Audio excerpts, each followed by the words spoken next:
Good day. My name is Priska Blackett, and this presentation is based on the management of infectious disease epidemics. It's an outbreak investigation of the Ebola virus, and my role is epidemiologist. The geographical location on the study is the city of Beni, found in the Democratic Republic of Congo, Africa. About the Ebola virus, it's an infectious agent, and it belongs to the family Filiviridae. It's known to be a cause of the hemorrhagic fever and is characterized by high fever and bleeding. It was named after the river Ebola, where it was first discovered in the Democratic Republic of Congo in 1976. It is usually seen in the remote areas across tropical zones of Africa. Thus, forest animals such as bats, monkeys, apes, or bushmeat serves as a reservoir for the virus. Is it deadly? It's very deadly. In fact, it kills 50 to 90% of the patients infected by it. However, this depends on the strain and the location of the outbreak, because based on the location of the outbreak, there may be limited resources for treatment, as well as there may be adequate resources that may lead to the survival of patients. With this being said, early treatment of the disease can increase the survival of patients, as they usually die from the effects of these symptoms. Is it contagious? Yes, it is. It can be transmitted via direct contact with bodily fluids such as blood, diarrhea, sweat, and vomit. The persons at risk of the contraction of this disease are most likely caregivers, health workers, family members, or morticians. Transmission can happen from animal to animal, animal to human, making it a zoonotic disease, human to human, and usually when there is human outbreaks, this is the principal mode of transmission. The incubation period for this disease is 2 to 21 days. Note that this virus cannot be spread by air, by water, or by food. So where I spoke about bushmeat, you can only be infected upon contact with the bodily fluids after you may have hunted for the bushmeat and killed the animals and maybe come in contact with the blood or anything of the sort. Is there any cure for it? No proven cure. However, treatment includes supportive care, infection control, and treatment of the symptoms, which may start as early as 2 days to as late as 21 days, based on the incubation period. Symptoms include things like fever, diarrhea, spontaneous abortions, rash, hiccups, sore throat, headache, abdominal pain, etc. The clinical features of the Ebola virus. Note that the initial stages are non-specific. Influenza-like syndrome is found in the first phase, where the patient may experience things like a headache or muscle pain. The second phase is gastrointestinal phase, and patient may experience things like diarrhea, vomiting, or dehydration in this phase.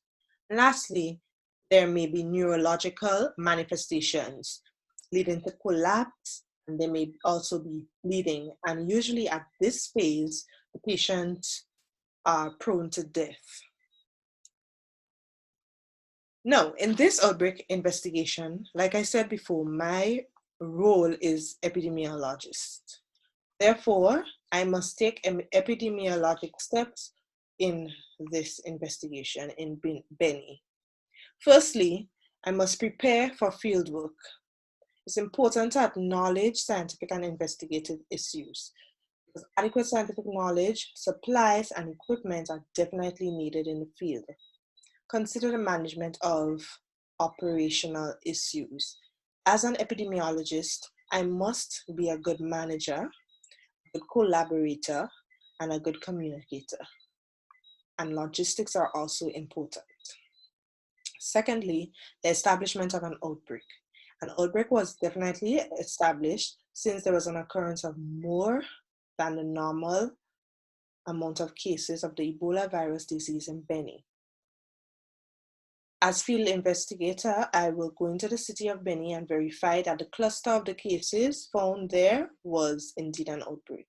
It's a concern when the number of reported cases expected is less than what is actually present. Thirdly, I must verify diagnosis. It's good to talk to patients because in talking to them, epidemiologists may be able to generate hypotheses about the etiology and spread and about exposures that may lead to these cases developing. At the end of it all, I must summarize the clinical features using frequency distributions, and this will allow me to develop spectrums and case definitions. Fourthly, construct a working case definition. Generally, epidemiologists strive to ensure that a case definition includes most, if not all, of the actual case, but very few or no false positive cases because we don't want false positive cases. Fifthly, I must screen for cases. Screening ensures the quick identification of potential cases that need to immediately be isolated and investigated. But also there may be people who are asymptomatic, and thus these persons also need to be monitored once they may have been exposed to a risk factor. This ensures rapid recognition of the symptoms and immediate isolation. Sixthly, I must perform a descriptive epidemiology. I must gather basic information on the persons, and those are based on characteristics of persons, place, and time. The reason for this is to obtain demographic variables.